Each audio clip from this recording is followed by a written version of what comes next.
why 6, not 5? Because I wanted to do this hokey transition between each topic.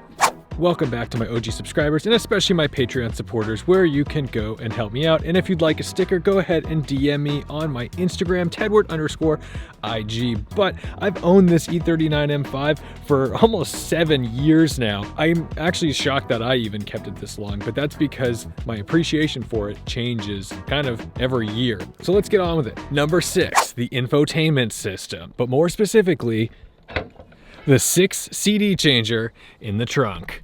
A 6 CD changer was pretty hot shit at the time. Today, you'd look at this and laugh at it. In fact, it's pretty silly to have all of your music mounted in the trunk. And by the way, for you young kids, that is not the CD changer. That's actually the GPS DVD navigation system. To get to the changer, you've got to come through here and into this box. That is the CD cassette. Oh yeah. And this is where you go ahead and mount up all the CDs ahead of time. Somebody actually DM'd me on Instagram asking, well, how do you change it if you're driving? Well, you don't. You need to think ahead and put in the music you want to listen to before you go. I usually keep some of the classics in here. I've got Steppenwolf, so I can listen to Born to Be Wild in my old man E39 car. And no doubt Tragic Kingdom, Elastica, a classic British pop punk band. But anyway, you get the idea. Then you go ahead and you pop this. And you're done. But that's not all. It also has a tape deck. And the tape deck is accessible through this screen. So that's great if you had tapes to use, but one of the things that people really liked to do in the early 2000s was to use a cassette tape that had an aux cord on it. That aux cord would have either been connected to a Discman so you could play CDs, or an iPod so you could play digital music through the tape. But as you can see, this is a tight fit. You're not going to get an aux cord to actually fit around that, and you could probably risk damaging some of the mechanism that actually opens and closes this thing. This is the kind of feature that was really cool at the time, cutting edge, I can fit all my CDs in there. Then it got really ancient and stupid, and I can't believe anyone would buy a car with this, and now it's kind of reached quirky fun status. Number 5, this is an easy one. The Angel Eyes. I think this is one of the most iconic looks other than the kidney grill that BMW ever really had. And although the Angel Eyes carried on into their gawky, awkward puberty phase with the Bengal generation,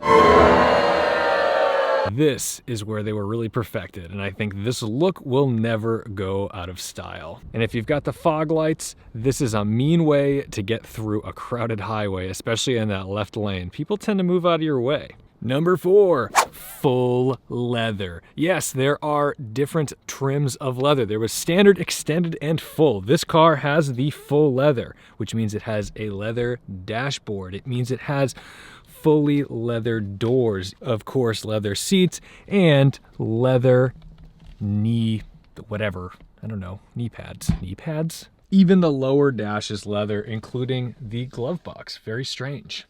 So let's recap that. If you had the standard leather package, you get the leather steering wheel, you get the leather shift boot, and of course, leather seats. Extended leather is going to add the leather knee rest and leather door inserts. And then the full leather, you get leather up here, the dashboard, and pretty much every touch surface you can imagine. And what's nice about this interior too is that the headliner is all Alcantara.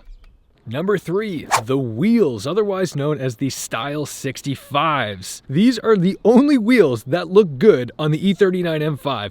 Try as they might, they'll toss on BBS, they'll toss on anything they can, because you know what, that's the first mod everybody does to their car. They find a better wheel, a cooler wheel. But the reality is there is actually no cooler wheel than the OEM wheel that came with the car. How awesome is that? BMW nailed the style of this. Not to mention the fact that they selected unbelievably appropriate tire sizes.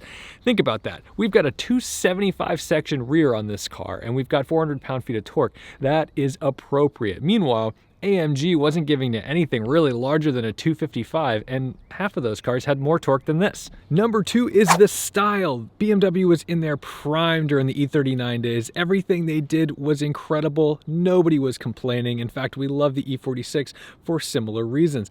And then Chris Bangle came and ruined the party. The E92 isn't necessarily an ugly car, but oh my goodness, if you go back and look at the 7 Series, there's really nothing good to say about it. And it's never recovered. There's been some good cars, and I'll admit the F80 is a handsome car. It's understated from every angle. It's wide. When you're behind it, you see the camber of those rear wheels. There's not an M badge blasting in your face on every corner of the car. It's just one of those things. If you know, you know. And I think this is kind of remembered as the last beautiful, handsome, proper BMW. And the current number 1 reason that I love my M5, the gearbox.